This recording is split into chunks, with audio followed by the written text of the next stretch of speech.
नारायण कवच का वर्णन। नारायण कवच का आश्रय लेकर देवों ने दैत्यों का नाश किया और स्वर्ग का राज्य फिर से प्राप्त कर लिया।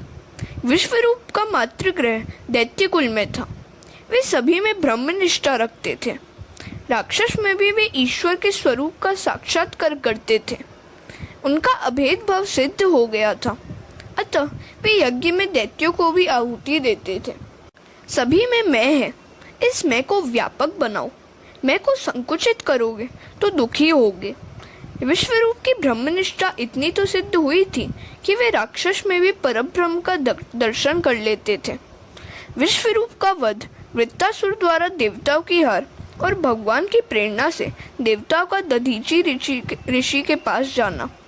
उनका मातृगृह असुर कुल में होने के कारण विश्वरूप चोरी छिपे असुरों को यज्ञ का भाग देते थे। इंद्र को यह बात उचित न लगी। इससे इंद्र आदि देवों की ब्रह्म भावना सिद्ध न हुई। दैत्यों को यज्ञ भाव देने के लिए मना करने पर भी गुरु मानते नहीं थे। अतः इंद्र ने विश्वरूप का मस्तक काट दिया।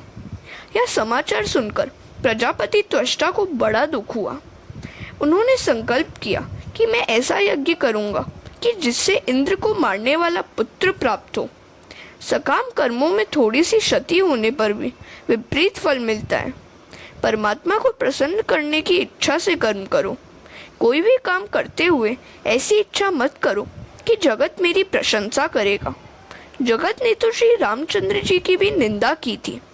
लोक कल्याण के हेतु से भी प्रभु राम ने मानव शरीर धारण किया था। कई प्रकार के दुख सहन किए थे, फिर भी जनता ने उनकी कदर न की। तुम ऐसा ही निश्चय करो कि मेरे भगवान को जो कुछ भाता है वही मुझे करना है। सकाम कर्म में हुई थोड़ी सी भी क्षति अनर्थकारी होती है। निष्काम कर्म में क्षति क्षम्य है, पर सकाम कर्म में थोड़ी सी भी क्षति अक्षम्य होती है। यज्ञ मंत्र से कुछ ऐसी क्षति हो गई कि इंद्र की हत्या करने वाले पुत्र के बदले इंद्र के हाथों से ही मारा जाने वाला पुत्र उत्पन्न हुआ। मंत्र था इंद्र शत्रु विवर्धस्व, इंद्र शत्रु विवर्धस्व। इस मंत्र को बोलते समय ऋत्विजों ने इंद्र शब्द को उदात्त कर दिया और शत्रु शब्द को अनुदात्त कर दिया। ऐसा होने से शब्दार्थ में परिवर्तन हो गया और परिणामतः इंद्र घातक पुत्र की अपेक्षा इंद्र द्वारा मरने वाला पुत्र उत्पन्न हो गया। यही कारण है कि वेद मंत्र का अधिकार सभी को नहीं दिया गया है।